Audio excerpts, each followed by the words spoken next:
Welcome to final review of the semester. Congrats, you made it through your first semester as being a little freshman. You're slightly less annoying as you were when you entered, so that's good. And hopefully, we can end the semester on a high note. I know I'm psyched because not only do I have my friend Pork here and his buddy Polar, I got a new friend. He comes from a foreign land, but he is the most ferocious of all Pokemon. That's right, folks, Jigglypuff. I caught him. I play Pokemon Go in real life, not on my phone, so I just saw this sucker on the street and I snagged him. Actually, I didn't. Victoria and Maddie snagged him for me, but this is Jigglypuff.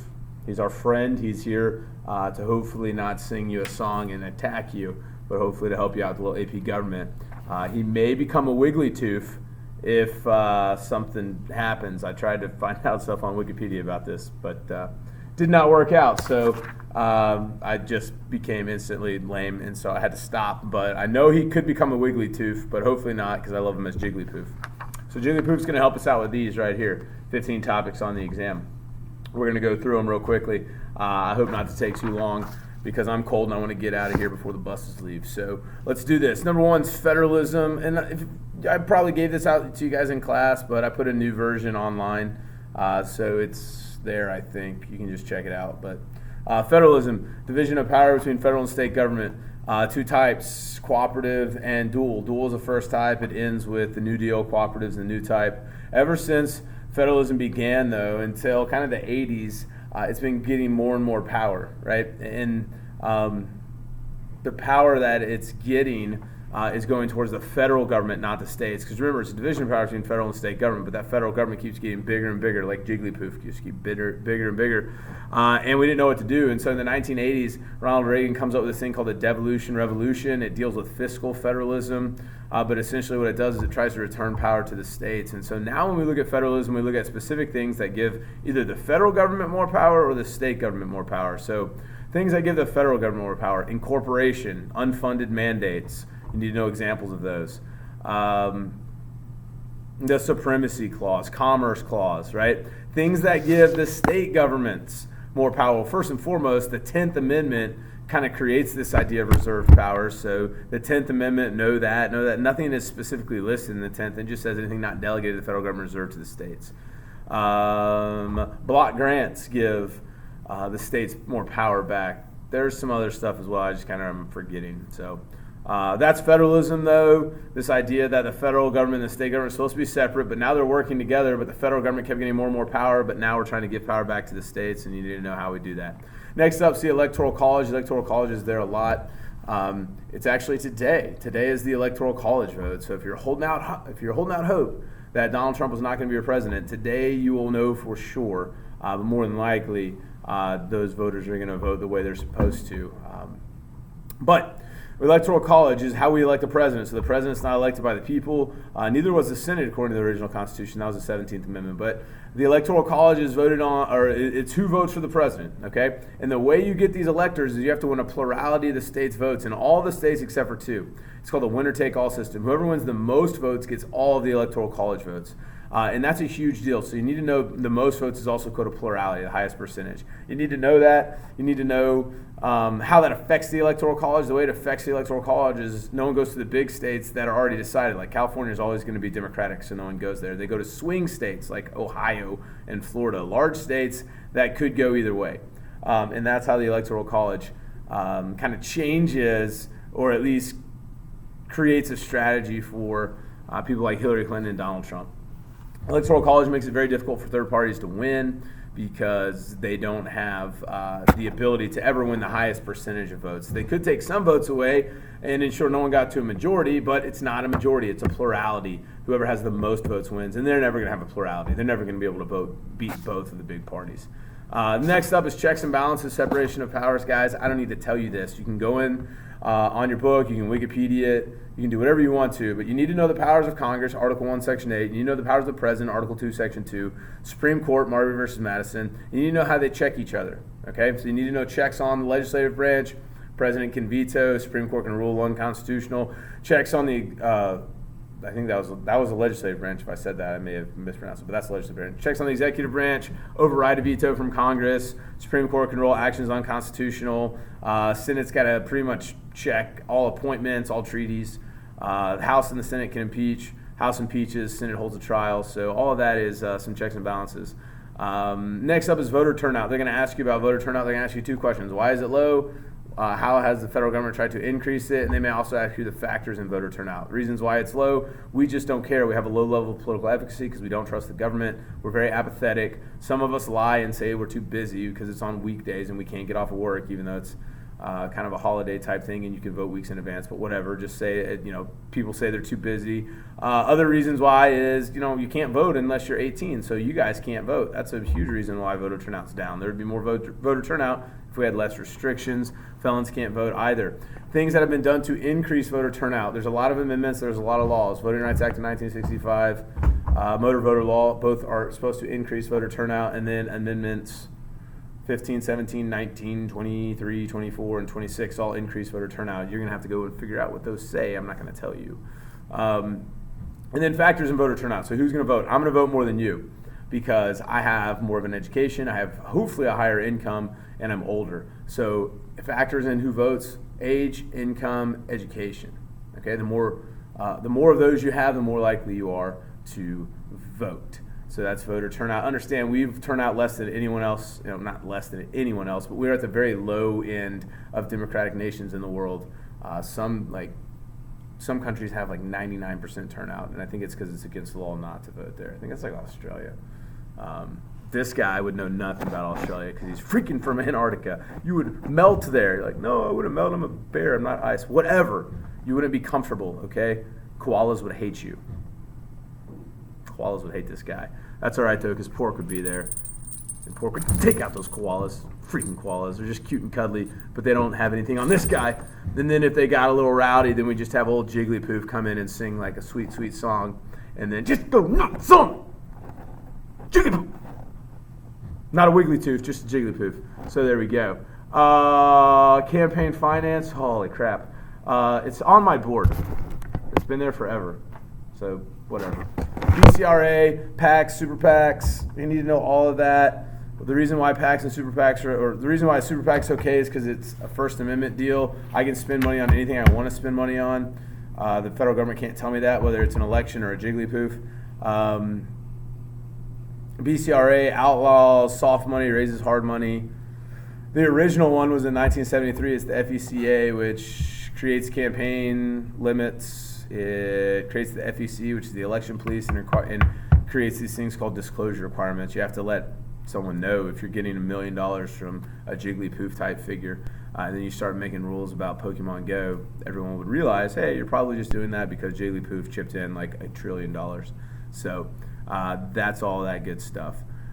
Veto power? Oops, that's not supposed to be on there. We're going to get more into veto powers later. There's a lot of different types of vetoes. Or actually, there's only two others. But just understand the president vetoes, and Congress can override that veto with 2/3. Presidential primaries. If you don't know the difference between open and closed, I can't help you. Front loading, Super Tuesday. Front loading, moving it up in the calendar to get more and more influence.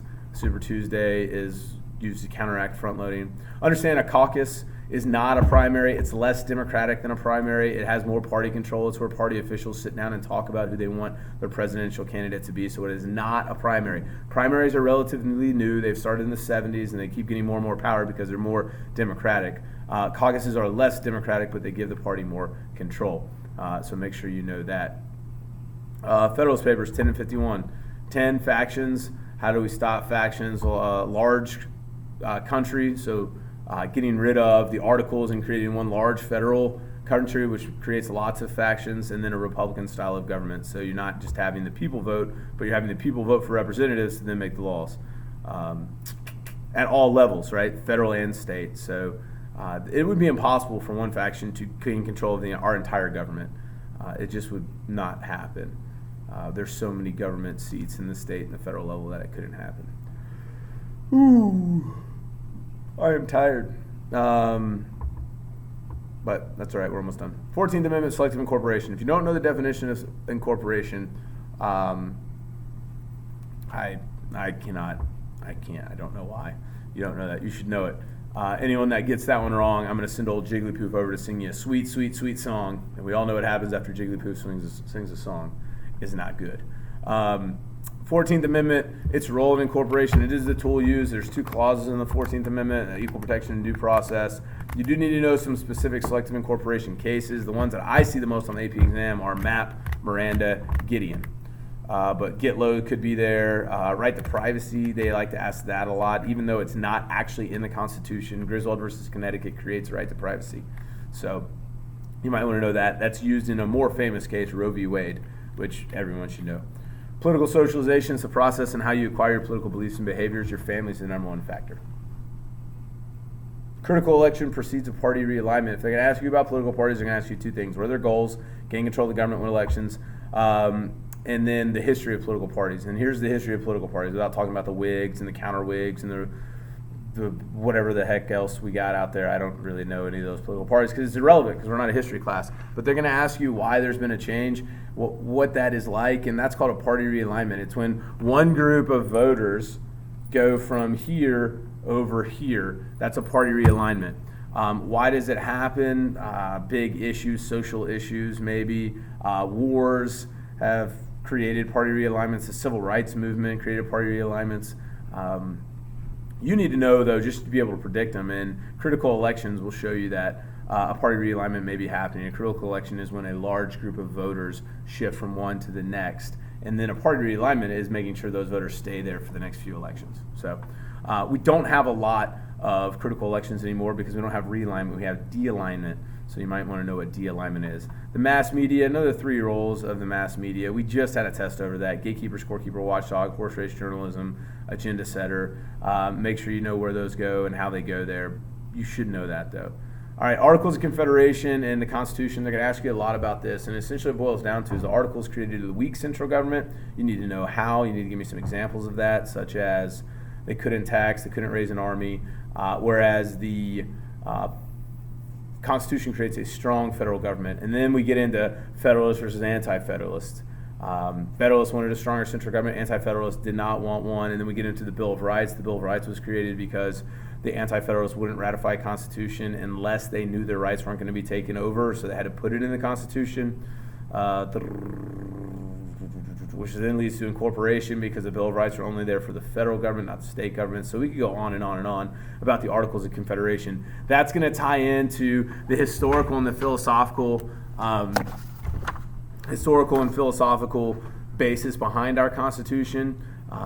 We knew we couldn't have a monarch because of historically that sucked, even though we thought maybe we would want one because our framers agreed with this guy named Thomas Hobbes to an extent that men were evil and self-serving, but they also knew that John Locke, who thought men were pretty good and the government should be there just to protect property, and then we would just kind of sort it out after that.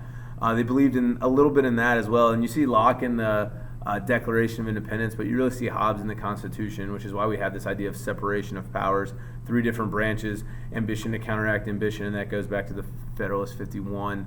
And I can go on and on and on. All of these terms are like related. So just understand that that's what FRQs are going to ask you is how did the Thomas Hobbes relate to like separation of powers? You're never actually going to see that question. That's a terrible question. But understand, why we have that is because we thought Hobbes was right. Men were self-serving. But if we're going to create a government and that government's going to be ruled by men and all men are self-serving, not just the people that are being ruled, we had to come up with separation of powers. I'm really getting off track right now, so you might want to just skip the last 30 seconds. It's on a tangent. We're at the 14-minute mark, and I'm getting a little stir crazy. Polar keeps looking at me with this crazy eye. He now thinks he's made out of ice and snow, but you're not. I was just kidding. You're not Olaf. You're just a freaking bear. But he's having an identity crisis, and then Pork is just a little pissed off that there's another pink thing around that might have more power than him. And so it's getting a little nuts. You're just going to look at my forehead the rest of the time. I'm just kidding. That'd be strange. All right, here's the deal. State legislatures, and civil rights, and we're done. State legislatures, what do? They originally voted for the Senate. 17th Amendment changes that. They were originally in charge of voting eligibility, but we've had some amendments that have changed that. Reserve powers, educations and elections. They're in charge of educations and elections. State legislatures. play a huge role in amending the Constitution. 2/3 Congress, 3/4 states. So you need to know all of that stuff about state legislatures, 10th Amendment, and all that good stuff. This computer better not break, because if I'm not doing this again.